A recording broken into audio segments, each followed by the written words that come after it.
We have a new low score at McGolf. We're going to talk about broken clubs this time around. It seems to be that time of the year. Congratulations to the Travelers winner.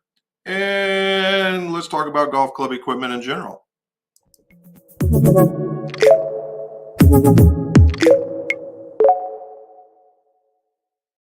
Welcome back to my golf shop and What's in My Drawers Golf Talk. Why is it What's in My Drawers? Because old club makers and club fitters are tremendous pack rats. I'm no different. Talking about what's in the drawers up in the shop, and it started with that, and it's turned into a worldwide discussion about golf. Golf club fittings, golf club repairs, golf club reviews, golf club opinions, and every once in a while some things thrown in there in between. Alrighty, so number one, congratulations to the Travelers winner, Keegan, and at a what, minus 23? Is that what the number was? Or was it 25? I think it was 23. Anyway, gee, many Christmas, minus 23. What a number. And okay, I don't mind, not every time around, but I like to see them when they come off of a tough test and they come into something like this and they just eat it up.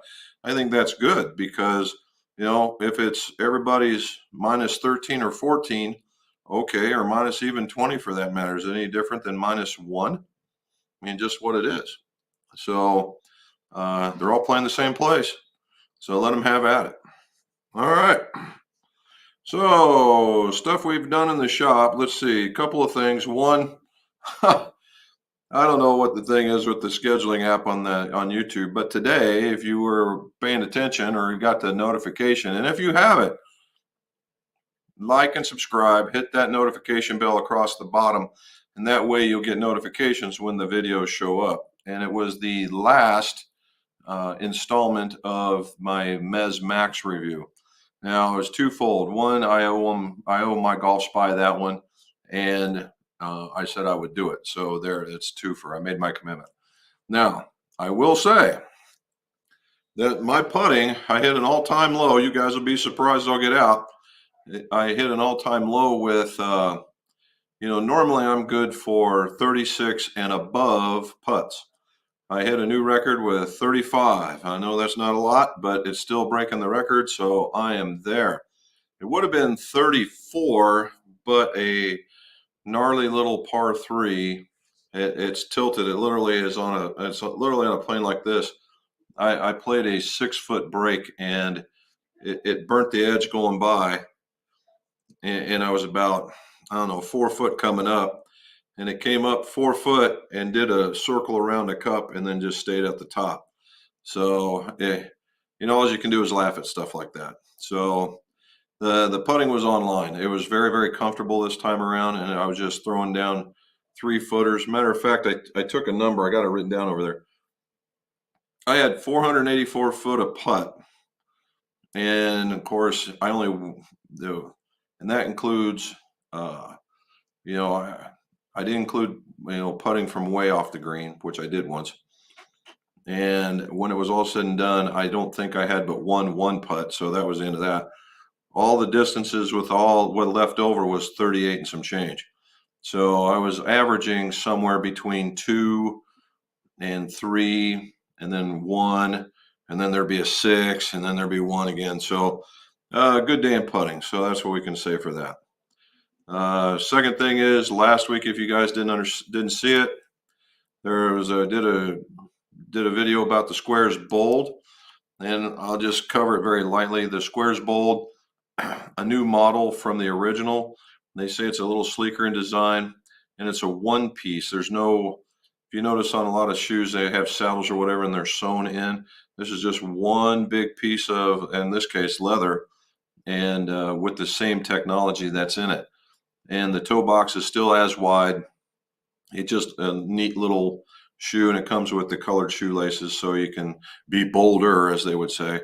However, the testing was, I wore them for 4 solid days, and they feel great. So that's another option out there. I see that they have a webbed or a knitted version to be even lighter still. And if that's your thing, then there you go. But I would certainly suggest them. There's a lot of perks that comes with the shoe that you need to invest in. All right, so we had a couple of new additions to the McGolf bag. And it was these new Paradigm hybrids. The hybrids replaced, there they are. The hybrids replaced the Epics. The Epics are a second generation model that are, I don't know, 6, 7 years old. I don't go through those very much, and these guys had seen their day, and it was just time for them to change out. And that was the last man standing when it came through the test. The very first shot I hit was not very good. However, the second, third, and fourth shots were exactly where I needed them to go, and they went down the middle. So speaking of that, I also shot my lowest score of forever with a 78. And again, it could have been a 77. And of course, as you count, you can always find the other ones. But 77 was a good number, but 78 is the number for me. And it was just basically keeping the ball in front of me. That's all I had to do. And, making putts. So I'm happy with that. All right. So there's me. So what do we do in the shop? Well, we did quite a bit, but I took a select set of pictures, and this being one of them. And this is a set of Dynapowers on some Acra shafts, and as you can tell, those are CP2 Pros right there. And then what do we got? Oh, that's another wedge. Oh, here we go.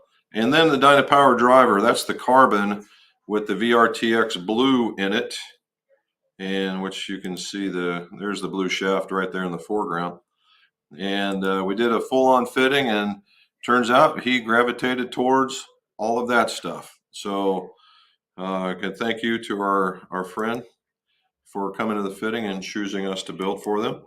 And this is another one for Jay going back to Maryland.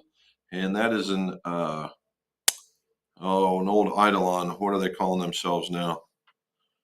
Oh crap. It's the old Eidolon. But anyway, made another wedge for him as a 48. So did that and did some others. All right. Again, broken clubs. There's my topic for the day, broken clubs. So golfers are full of stories, and the first story that they're full of is how it was never their fault that something like this could have occurred. All right. We've all been there. We've all done something along this lines of something somewhere. Now, I can tell you beyond a shadow of a doubt that when you see a break here, or if you even see a break like this, I'm going to say, and the stats would probably be with me, 99 times out of 100, it was your fault. Okay? Whether you're throwing it to the ground, whether you're busting it over your knee, where you're making a helicopter out of it, whatever it is that you want to do, but this is on you. Or you go to put it in a bag and you slam it in a bag, that kind of stuff. All right? Now, it may be unintentional. I will give you that one. It may be unintentional, but it's still you. Now, case in point, I was with a golf buddy and we were in Kentucky, and this guy takes his golf club. Now, he wasn't very happy about his shot, but he wasn't to the point where he's throwing his club, and he just he tosses his club towards the golf cart just so he remembers where to pick it up. Well, this thing starts toppling, and it hits on the corner of the grip and literally bends and launches itself into the golf cart. And when it went into the golf cart, I guarantee you it hit all four posts on the golf cart till it finally came to rest in two pieces. The last one that it hit, it snapped it in half. And I told Bill that if he would have brought that to my shop, I would have called him a liar because of where it broke. It was crazy. And so again, sometimes it's not your fault, but 99 times out of 100, it is. And you might find dents in the grip from smashing it against the bag. You bend the hosels from being disgusted with a shot, or just plain and simply breaking it over the knee because you're not happy with it. Okay, so that's it. So how do you deal with these? Well, you're not getting the grip back.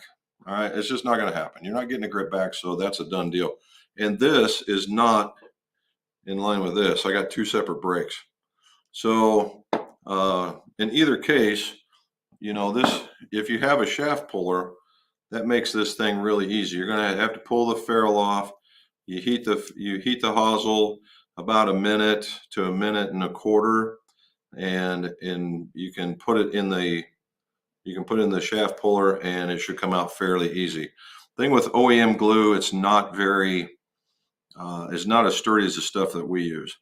And now there's also other ways of doing this. If you don't have a shaft puller, you can just clamp this guy in a vise, because what happens is, unless you got a grip like a vise grip, this little bitty end is really, really hard to grab a hold to. And it's definitely different than trying to hold on to that guy. You can put this thing in a vise, or even a grip vise, something that's going to grab it. And I would put maybe another 30 seconds of heat on this thing, grab a hold of it and twist it, and it'll break loose, and then you can just pull it off. And in any case, if it's graphite, you're like, oh, you can't do it for graphite. It's broken, dude. It's broken. We don't care. Pull it off. Now, if it was a full-on shaft, yeah, I would be real gentle with it, but then again, you wouldn't need to put it in the vise. This is because it's a two-piece club versus a one-piece club. So we got to do that. Now, this one was a unique one. It just came in today, and I couldn't help it. I was so intrigued by it, I had to see if I could do it or not. So before I show it to you, I got to put it back together. All right. So this, you can see the crack in it, right? This came to us like that, and inside here. And if you look at this, all I was looking at was that solid silver piece down in here. And this is a college golfer. Hey, your Benjamin Gold is on there. You got to send the clips. Yeah. Look for them. Okay, I will. And anyway, so I basically, if you run into this just for fun, I tell you what I did is I wedged a small screwdriver on the edge side of here to catch it, because it really doesn't take a whole lot to break the screw loose from its setting. And then I just screwed it out. Now I have to pull this apart and put on a new one and put that back in there so you can get back in the game. So that's where we're at. So broken clubs, it's a fact of life. If you're going to be a repair guy, you're going to hear a whole bunch of stories on how it was a miracle that thing got in two. They're fun to listen to. I've learned to just nod. Okay. All right. So we're back to normal. Let's get back in here. And let's see. I saw there's a gentleman on here I told I would answer. I just saw him. Give me a moment. Oh, here we go. There he is. So Benjamin, what you've got is, so Benjamin has sent me a set of P760s with some C-taper 125S pluses, and they appear to be a 1/2 inch long, and they are coming in at about a D6. Now, Mr. Benjamin here has sent some custom KBS tours that are 125. I measured them, so they are at 125, and they're to be replaced. Now, he has got a matching set of the BB&F light blue ferrules and the MCC light blue grips. It's going to be really cool matching when you consider it going against the black. The question here is, we exchanged a lot of emails. If you want them to be in that standard category, like you were talking, where it's a 38 to 38 and a quarter, and then 1/2 inch increments on the way down, your D2 swing weight will be very, very, very, very, very, very close, because literally everything that's on the C taper will be back on this one. So it's a like for like change, right? So we'll be okay with that one. So if that's what you want, just let me know in here. Or if you want it to be, because you want it to be like your pings, if that's the way they are, we're golden.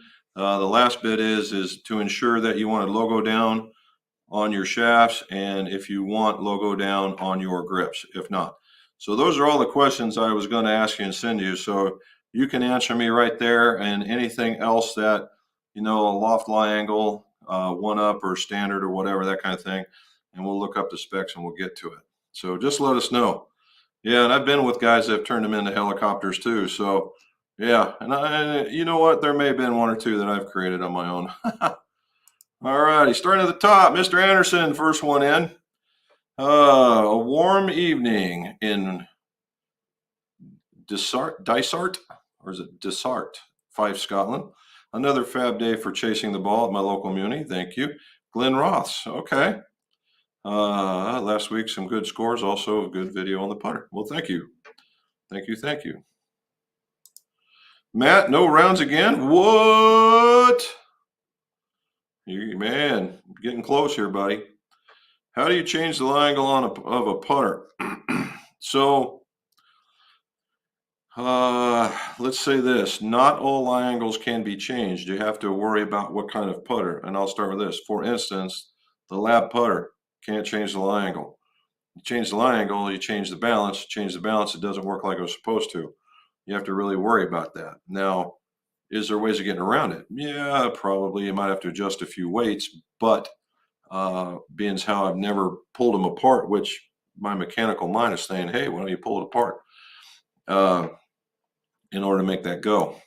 So we got to watch that. As far as else, lie angle of a putter, once we determine what it is, I have a lie angle machine. Actually, it's a loft and lie machine specifically for putters. It has It has an arm to get in behind the crevices in the an anser, or if there's that opening in the back to hold the face against a mount, and then another piece on top, or even a mallet putter that has a piece that's like this and it kind of grabs in the back, and that same other piece comes down. And then I have actually a special bending bar with a non-marring material to push up and down and side to side. So there you go. Emmanuel, what do you say, sir? Jim and Robin and the rest of their disciples didn't play last week, but we'll go out tomorrow. Love the video released this morning. Had a blast. I was going to ask you about that. How'd that go, man? It looked like it was a lot of fun. And Patrick just freaking killed it on that last 9, didn't he?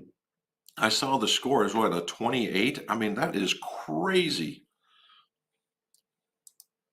Oh, there he goes, -9. That's the one. Very well done. That would have been fun. I think that would have been a ton of fun to be around.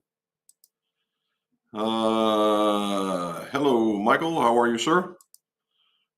Yeah, bend it in the machine. Now, Kent brings up a kind of another idea, in that in the day before the advent of loft and lies, particularly what you did is you actually bent the shaft.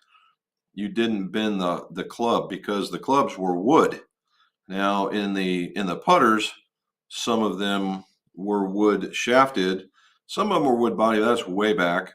And in the era of the BB 8802s, then you could start grabbing on hosels. But in a lot of cases, what was going on, if you wanted to adjust a lie angle or even a loft angle, you put it in the door jamb of your door.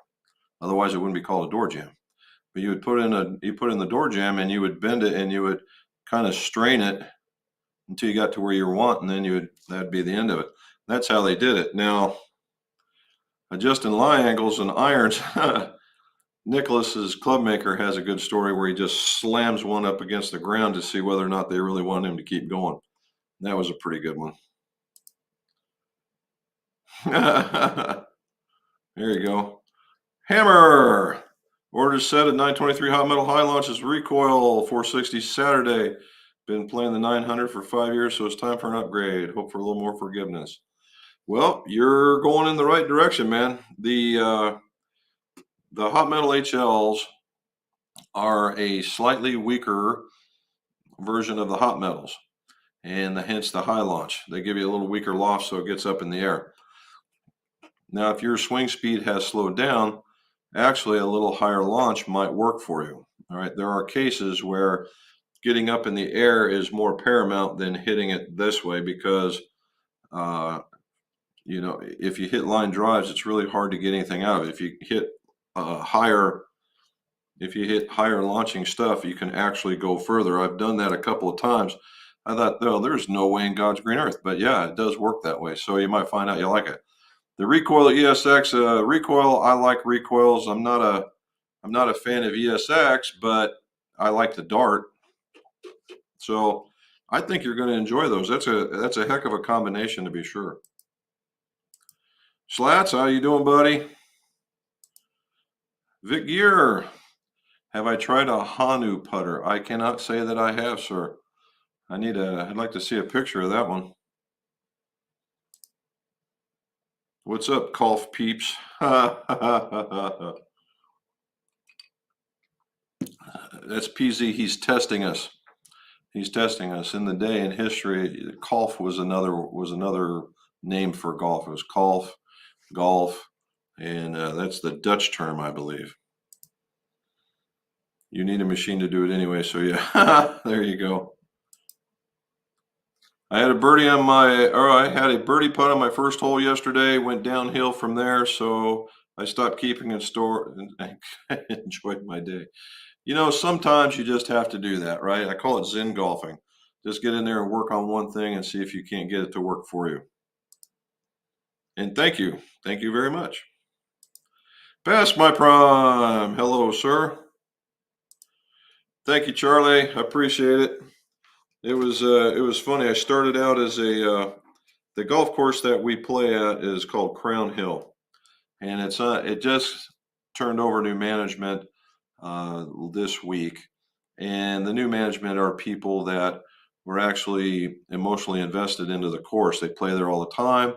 Actually, one of them actually lives on the property, so I think we're going to see a lot of TLC, and went out there and I got up to about, I don't know, we start off the back nine. I got about halfway into it and I ran up past a twosome, got up into a threesome, and there was this blockade. And so I just joined the foursome and we played the last 4 holes in, and they went off to go get a hot dog and I peeled off and started on my own and got up to the foursome that was in front of them. And they let me play through by the 3rd hole and just took off after that. And you know what? There's a thing about being in a groove there. You get in this particular pace of play. You're like, oh, okay, this is comfy. I can dig with that. And then I get by them. It's like, most cars like going through a tunnel, getting shot out of a cannon. They go real slow and then they see the daylight. And pew! Well, that happened to me. I took off like a shot and my rhythm got out of joint. And that's when I ran into that bogey. And I was like, oh, here you go. You got it. So deep breath and finish the round out in par fashion. And it turns out I did the back 9, which was the front 9, in an hour and 15. So even all that wasn't too bad. Thank you, Matt. Oh, good. Travis, like the thing with the lab golf. Hopefully you guys did like it. I will say he's a very unique individual. He's not your typical golfer guy. Grew up in golf and do all this. He loves golf, to be sure, but his background is certainly not from the golfing family, and he's gotten into it. And I hope he has a lot of success with this. If he's got Adam Scott on his side, he can't be all that bad. 78, nice. Keep it up, striking well. Calgary, Alberta. John, thank you so much for joining in here. So now we got Canada, we got Scotland, we got the U.S. We're having at it. Stephen, went to Wilson demo day, got fitted for the titanium driver with a Venice shaft. Going to take a while to get used to. From a 425, played around and hit it a ton. I tell you what, man, that titanium is a sleeper. It is an absolute sleeper. I was watching Shields and Finch, and they are both on about the carbon. But again, that's for the slightly better player. and they're both just killing that thing. But here in the shop, I've done both, but the titanium right now is winning. And again, it's a little more forgiving, and it just everything I've been shown in golf, with that where they tell you about that titanium crown is, a metal crown, and every time you're a metal crown, you think a lot of weight, and you got all this extra weight on top. Then how are you going to hit it well? Because we've all been schooled on getting the center of gravity down to get the launch angles up, low spin rate, yada yada yada. Well, there's a point of diminishing return on that kind of design, and it seems that based on the width and the depth and the length, that this titanium from Wilson is really marrying up to a lot of folks. So good choice. There's Benjamin. He's helicoptered.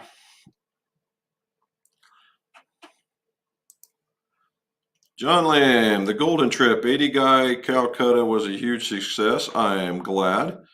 I had the walk of shame on Sunday, not in the top 5 teams, but we did manage to put about 10K in the Golden Charity coffers. Good for you, sir. I'm glad to see that. Golf's always been a giving thing, and that's an awesome thing. I'm scheduled to be in a scramble for breast cancer coming up, and that's going to be good. As we like to say, it's called Save the Tatas. So, it is to make light of it, but it's not a joke. So good for you.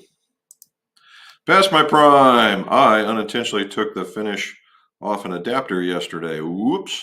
It's the 4th time I've replaced shafts on this driver. I'd like to think that heating it many times was a factor, but here we go. I probably just overheated. What say you?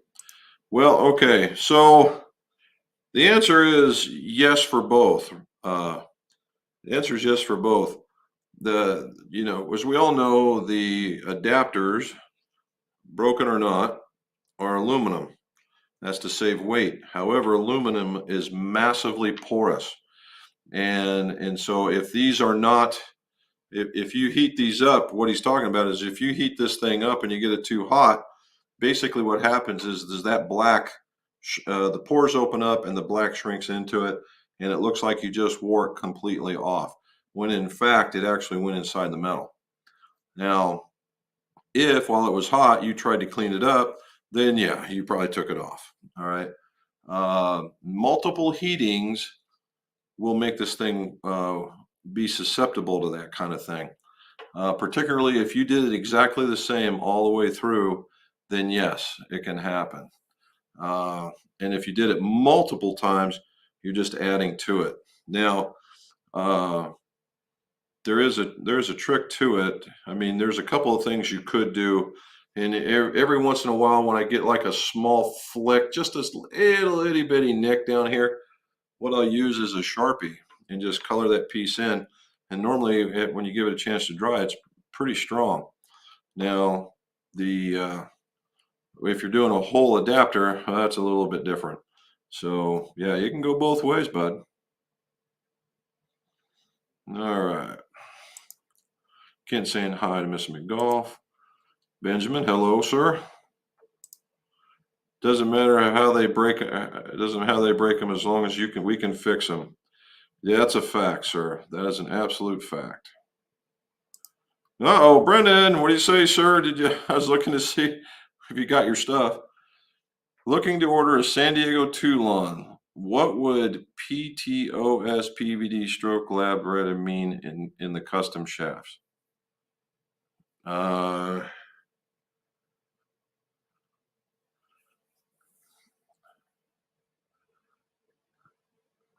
3.0. So the PTOD is the PT is looking at the OD. And what does the PT mean? That one I'd have to look up. Stepless PVD. I know what that means. That means in the on the stroke lab, in the metal part, it's going to have some level of PVD finish. Could be black. Now on Toulons, the tops are green, or a dark green. So you might have this dark green to black finish shaft, which could be very, very cool. NWV 70C red 30. All right, so the 70C, now the red, it may come in red because you're ordering this custom thing, but on the back, on these things, they at the back, in the tri-hots and in the probably the two lines tri-hots, it's a slightly different. The 70, I take it as a weight and a part of the weight, but it's different than the normal Stroke Lab, and I think it's a little heavier. All right, John saying hi. Michael, always wondered why my breaking a club is so relieving. You'll get to spend money to get used to it repaired. Yeah, that money could have been used for another round. Should try bowling instead. Well, you could do that, but then if you're like most of the guys are losing their temper golfing or breaking the club when they're golfing, chances are you're going to put a dent in the lane, and they're not going to like you for that either. Helen B, what is your opinion on Cobra single length irons? ITX with the 3 shafts. Oh, I see. Yeah, so number one, single length clubs. Single length clubs, in my opinion, do have a place in the golf world. Okay. By theory, it works. By tradition, it's awful. And if you're a person that has been playing quite some time, you must get mentally prepared to know that all you have to do is walk up and place the same swing on it and get different results. That is hard for a lot of golfers to do. Now, I've made some single links for folks, and they've been good from the pitching wedge all the way up to the 6 iron. And then the 5 iron, they start to grunt because they go, oh my God, it's the 5 iron, and it's literally an inch to 2 inches short, or an inch to an inch and a half short. I've got to swing this a little bit harder, and it goes less. It's just like, tightening up when you get ready to swing. It's no good. The IDX, ITDX, I'm not sure what that is, but with the 3 shafts. So if they've accepted the idea of the top end has a different shaft to a little bit more higher kick, the middle set of shafts are your standard ones, and your lower set of shafts are to keep it down, it's even better still. The more particular or the more specific you can make them to each one, I don't see that being a problem whatsoever. Here we go. Yes, sir. On the length and the weight. All right. So let's do the stock numbers. Feel free to show the crowd the eye candy built. Hey, I saw that they swing. So they swing my way, Benjamin. Do you mind if I actually tag one to hit it just to see what a 760 feels like? Let me know. Slats, replaced my regular flex shafts in my hybrids with seniors. Hit them the same distance. Any thoughts, or am I an oddball striker? Well, so the idea of going to a more flexible shaft to get you a little bit of distance is not a bad idea. But as far as how much you're going to get off of it is independent of the golfer, right? You're not going to say you go more flexible, you gain 10 yards. That doesn't exist. However, by getting it there, you might be able to launch in the air a little bit higher. It gets to travel a little bit further, and hence you get a little bit more. Now, that could be the thing. The thing you got to work at or look at is to make sure that your weight didn't change. Sometimes the weight will change. You got to look at that. So if you got a little bit lighter, then it could be problematic in your control, and you're just missing it. You're just missing it just a tiny bit. Again, in this one, what I always suggest to golfers when they have this issue is just choke down this much. Just get below you see where the cap is on the grip. Just get below the cap and swing, and then see if that doesn't make a difference, and then you'll know. The pro at my home course gives me a lot of broken clubs for repair. I told him I appreciate golfers with short tempers. And yeah, for sure. And even short golfers with short tempers, works either way. But yeah, I mean, if you're a repair guy or doing it for a hobby and just like to help out others, that is a bread and butter play, man. Right here. But this is a bread and butter play, and and it's funny because you can tell uh, when high school golf starts, when leagues start, and when the college golf starts, because it is just amazing the numbers. We call it singles night, and what it is a whole bunch of single clubs that we need to take apart and put back together.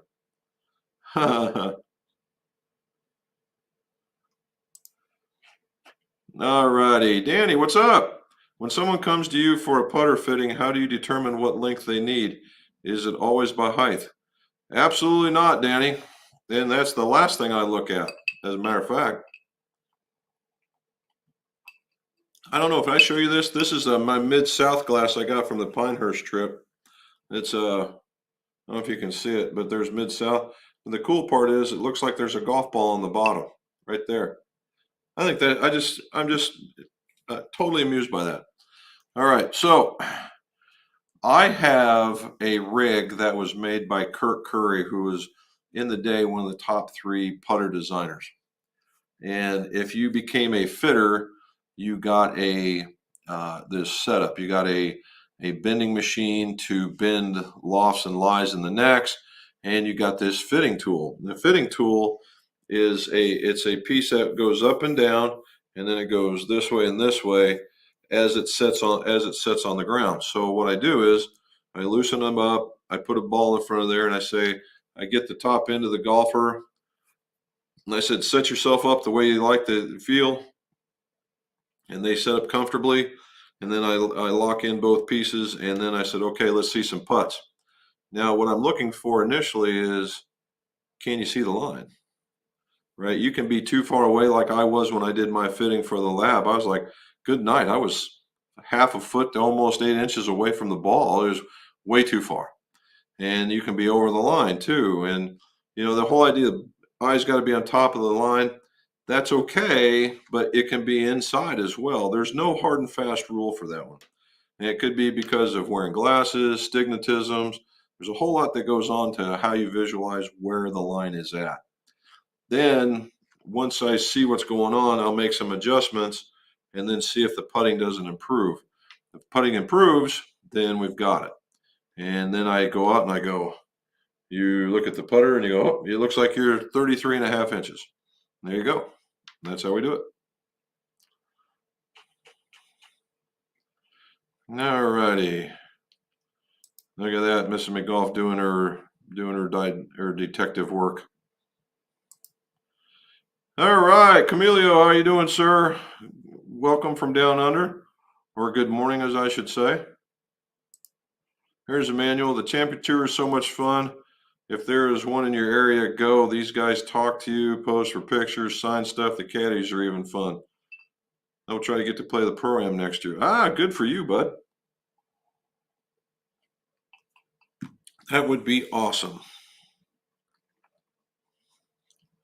All right. Dennis Hood, hello. Jim and Robin, fellow golfers. You're welcome. And again, don't forget to like and subscribe and tell all your buddies so they can come and look.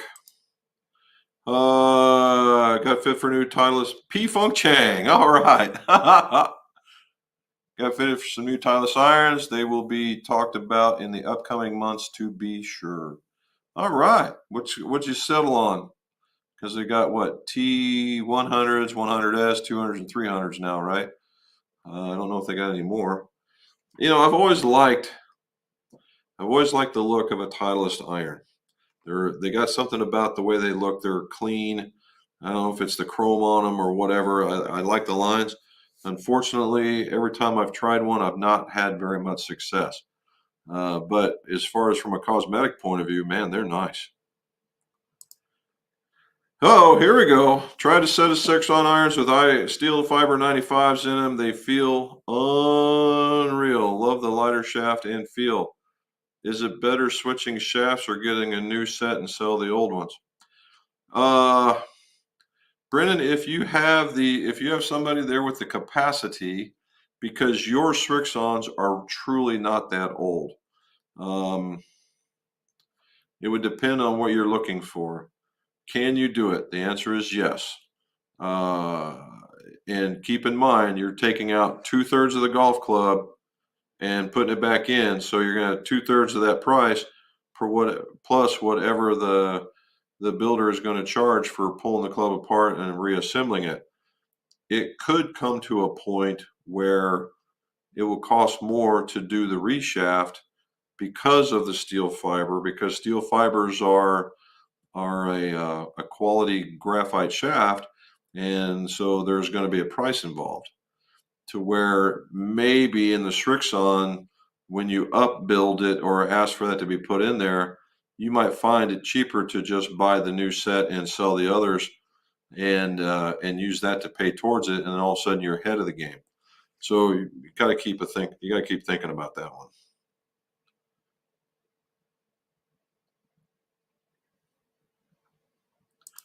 Benjamin likes the I-95 steel fibers.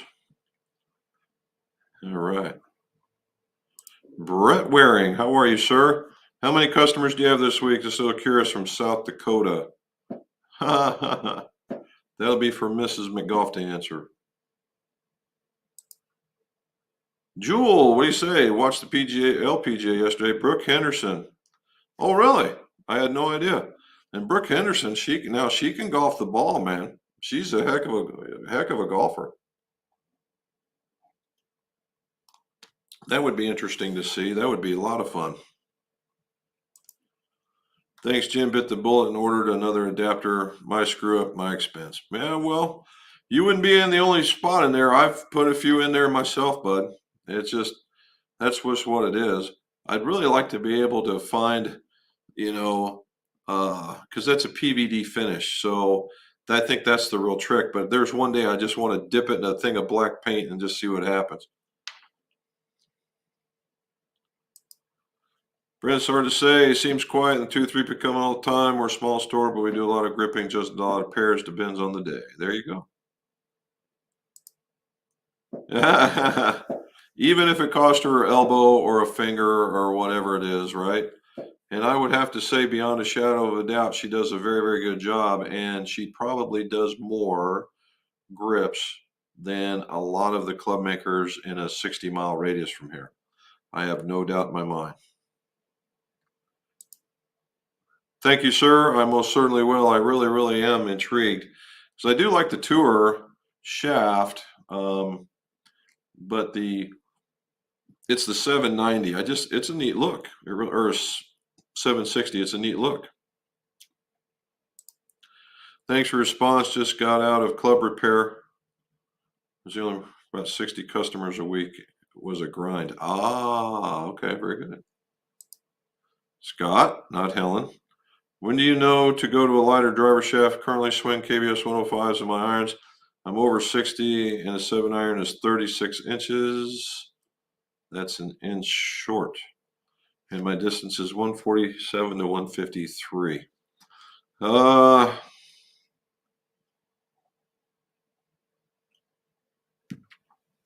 That's a good question, bud. When do you know to go lighter? Because this not too long ago, I was swinging 95s forever because they felt really good. And then I got into the 105s that were in the irons, and I played them for a couple of years, and I felt real good about them. I just started pulling them. I started pulling them a lot, and I thought, I wonder if that's me.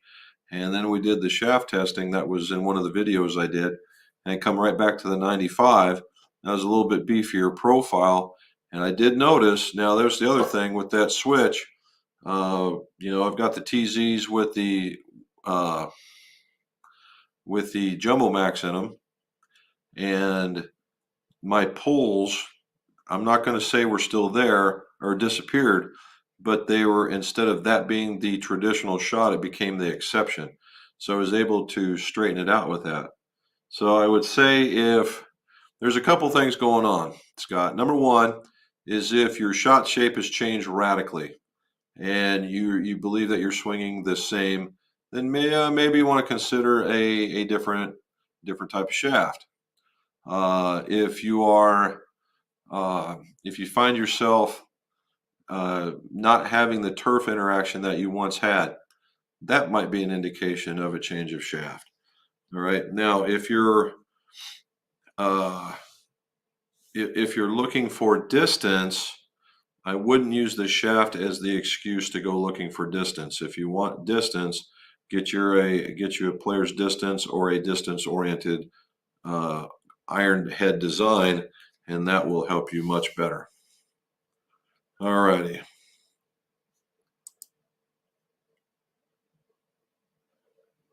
Good for her. She's a hell of a support. She's one hell of a wing woman. Doesn't matter if people don't get their own grips and only bring it one at a time. Yep. T200. Okay. And T350s. Oh, there's a new one. I wonder what that's all about, because the 300 was the very forgiving one, right? And it was a bigger, more distancy related kind of thing. I wonder what that's it.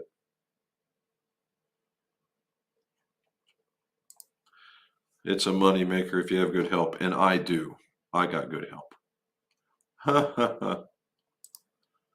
Tried the shaft. Oh, Benjamin tried the shaft in the Ping Eye 230 and it was on fire. I tell you what. The I do like the steel. The steel fiber is a good club, or is a good shaft. Don't get me wrong. And there was a time. I think it's been since corrected. So I'm just telling you history. History. There you go. Um, they started off, they were on fire, just like you were talking right here. Made it in a lot of clubs, still very, very popular on tour. There was a time where I think they were getting ahead of themselves and their quality started going way down. From weight to weight, flex to flex, they were just all over the map. And then the guys like me who were dealing with them, and I was not one of them, uh, they said, "Hey, you get back to where you were, otherwise you're not going to get much help." And just before he sold the company and just before he passed, I believe he got the quality back up so you don't see it like that anymore. So very good for you. Yeah, so pulls and hooks are my current miss. So that is definitely one of the options, Scott. Well, one of the options. Now, I will say,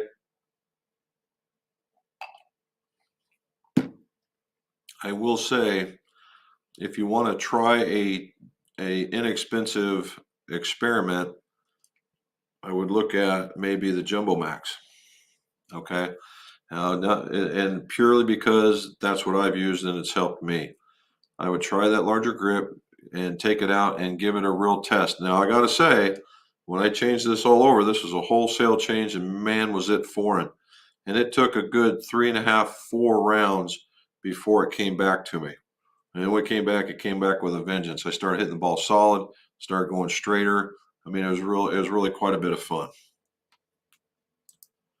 All righty, just pulled some steel fiber 125s. Went back to 95s, couldn't release the head. Tempo suffered, scores went up.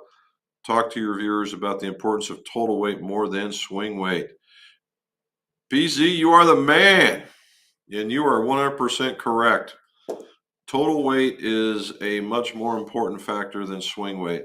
If you guys watch me do these boxes to builds, and I'm probably going to do one for Benjamin here on this because I like the colors, and I got to figure out a topic. What's a good topic for taking clubs apart and putting them back together? That ought to be a good one. It won't be spine and flow because we're going to put logos down on them, so we got to think of something else. Why we would change it. I think that might be a good one. Yeah, let's try that. Anyway, uh, total weight. So I always use the analogy of, would you rather go chopping wood with a wooden handled axe or one of those poly handled axes? If you had to go all day, which one are you going to sling?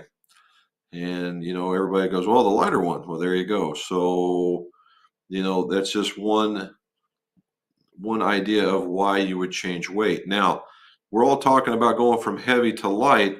That's not to say that you may not need to go from light to heavy. All right. I had that very thing in here in this weekend.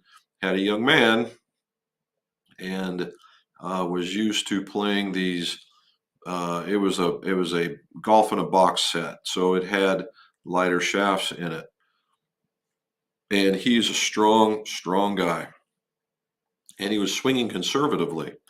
The minute I handed him something heavier, the pattern just went from to that. And I'm like, what just happened here? Well, if you look at the acceleration profiles, everything, all of a sudden he found a weight in the club that worked because I didn't change flex. It was just weight in the club. And now he's a stronger cat. He's 20 in his late 20s, early 30s, stronger golfer. And his swing was a little bit more accelerating. I won't say violent, but it was, there was a lot of acceleration in it. And the minute I gave him a little bit of weight, he straightened it right out. Now, this was in the middle of the clan. I went up a little bit higher and his swing fell apart. So it is very, very important for a total weight. Now, and that's the reason why when I say it, and Benjamin, you'll like to hear this one, that, I'll get these guys that send me stuff and it'll be a standard head and they're going to take out a 120 or 105 gram shaft, put in something like an 85 gram shaft, make me take it down a quarter of an inch or a half of an inch or something along that lines, and then tell me that they want a D2, D3 swing weight after they want to put a mid-size grip like this on it. And I write them back and I'm like, look, dude, it's made of unobtainium. It doesn't exist. You can't do it. We're not without. We'll just fill the shaft full of the thing. Then why an 85 gram shaft? Why? Because you just totally ruin the profile. And I've done this. I've loaded it up with the biggest weight I can do, and the balance of the club is so far off that even that light and the actual number may only be C9, but it feels just like that. It feels heavy, and people have sent them back to me to correct. And I'm so it truly is that there's a feel to this, and the only thing that we have to relate that you and I can talk about in that is swing weight. Now, if the fitter's doing their job and they hear those words and they go, okay, but you do understand I might be off. But if you're hitting and you hit them clubs, you don't give them a club and say, oh, this is a Callaway Paradigm with a Elevate 85 in it, and it's a half-inch short, and its swing weight is this. No, you hand them, here's an Elevate in a Paradigm, and it's 2 degrees up, have a shot, and let's see what you do. And then we'll see. And that takes a lot of bias out of the golfer's swing. You just tell them what you got and let them go. And you hit it, and you go, okay. Well, now you come back and you hand them another club, and you might get one of those silver PVD graphite shafts, and they absolutely slaughter it, and they don't even pay attention because it looks chrome, and it might be 25 grams lighter. There you go. It's this shaft right here. Well, I can only hit steel. Well, apparently you can hit graphite and 25 grams lighter graphite. Oh. Well, there you go. Well, will I get my D2 swing weight? Absolutely not, because it's a 65 gram shaft. Why would you do that? But this one feels good to you, right? Yep. Okay, let's go in here and measure it and see what it is. And it's C8 or C9 or something like that line.